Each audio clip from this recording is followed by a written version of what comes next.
హెచ్చరిక, దైవజనుని హెచ్చరిక.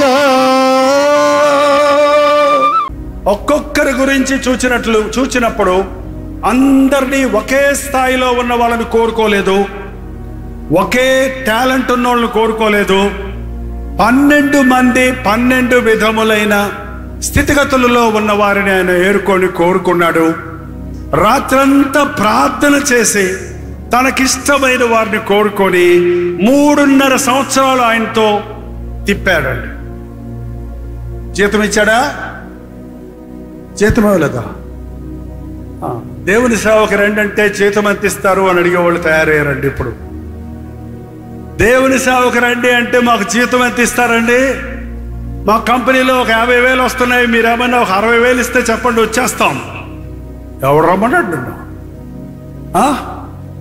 జీతానికి పనిచేసేవాడు కూలోడండి.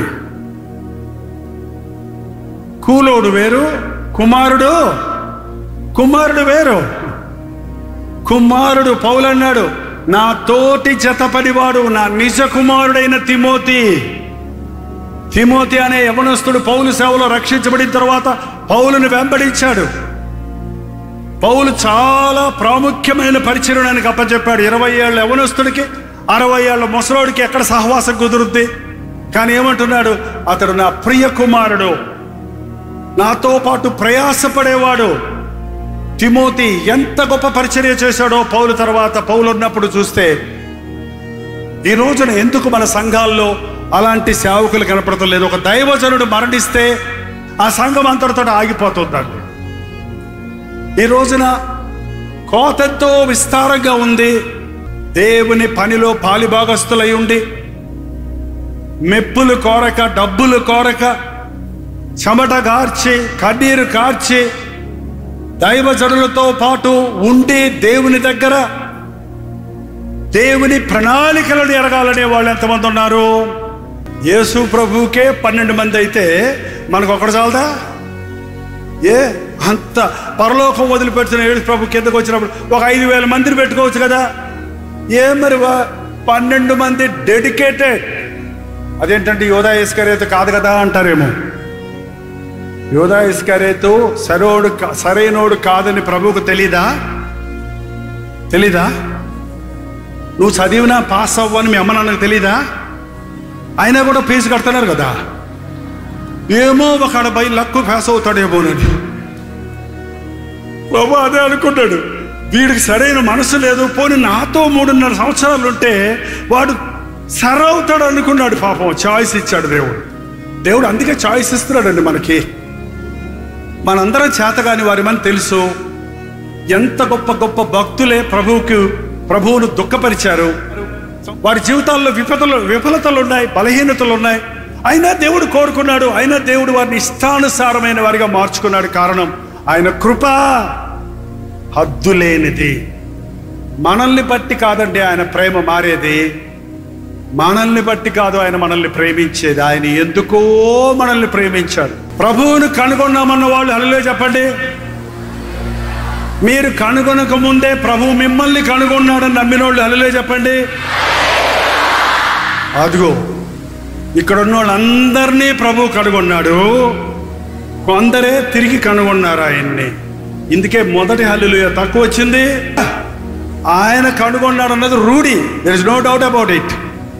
బట్ మనం ఇంకా ఆయన్ని కనుగొనలేదు.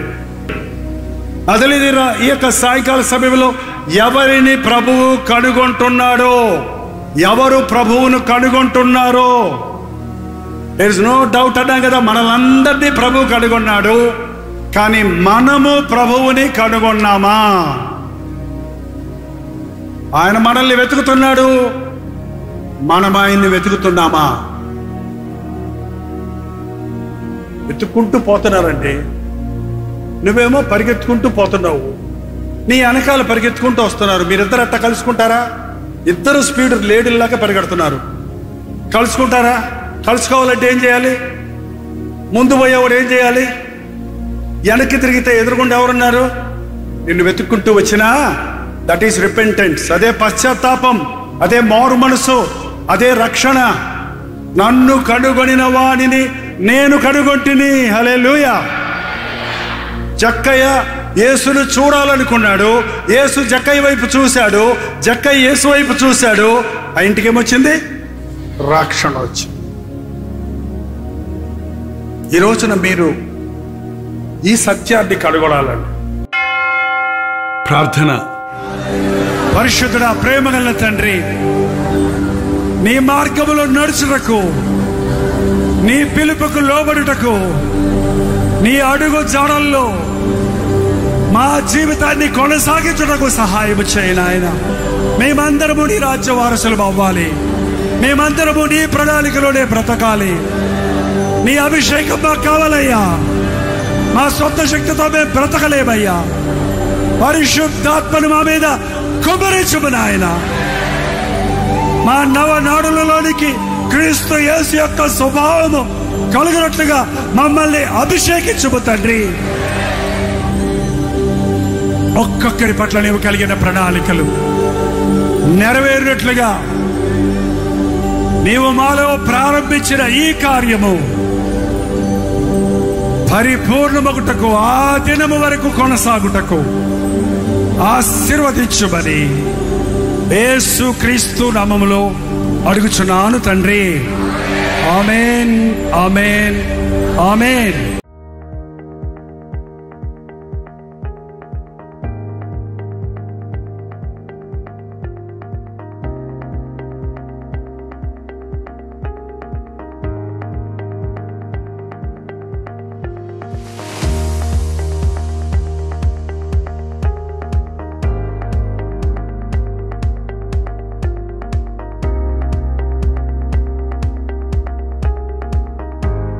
హల్లెలూయా. పాండిచ్చేరి పరిసర ప్రాంతాల్లో ఉన్న వారికి శుభవార్త. ప్రార్థనాపూర్వకంగా పాండిచ్చేరిలో 1 డే గెట్ టుగెదర్ను ప్రభు చిత్తమైతే డిసెంబర్ 20వ తారీఖున ఏర్పాటు చేస్తున్నాం. మధ్యాహ్నం 2 గంటల నుంచి 5 గంటల వరకు, అలాగే 6 గంటల నుంచి 10 గంటల వరకు 2 సెషన్స్గా పాండిచ్చేరిలో తెలుగు వారి కొరకు, తమిళ వారి కొరకు, మరి ఇతర భాషల వారి కొరకు ఈ ప్రత్యేకమైన 1 డే గెట్ టుగెదర్ ఏర్పాటు చేస్తున్నాం. మొదటిసారిగా పాండిచ్చేరి వస్తున్నాం. మిమ్మల్ని అందరినీ చూడాలని రండి, పాల్గొనండి. మీ స్నేహితులకు, బంధువులకి అందరికీ గుర్తు చేయండి. జ్ఞాపకం ఉంచుకోండి, డిసెంబర్ 20వ తారీఖు. చిరునామా గమనించండి. Padmini Mahal opposite to Balaji theatre, Ilango Nagar, Kamaraj Salai, Pondicherry.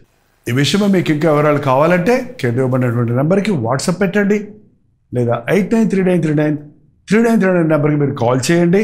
మీకు అడ్రస్ లింకులు పంపించబడతాయి. రండి, మీ స్నేహితులకి, బంధువులకి అందరికీ తెలియజేయండి. దేవుడు తన గొప్ప కార్యాలు జరిగించినట్లుగా అనేకుల కొరకు ప్రార్థించడానికి, దేవుడిచ్చిన సందేశాన్ని అందించడానికి, ముఖాముఖిగా మిమ్మల్ని చూచి మీ అవసరతల కొరకు దేవుని సొంతలో విజ్ఞాపన చేయడానికి చెన్నై నుండి పాండిచ్చేరి వస్తున్నాం. రండి, పాల్గొనండి, దీవించబడండి.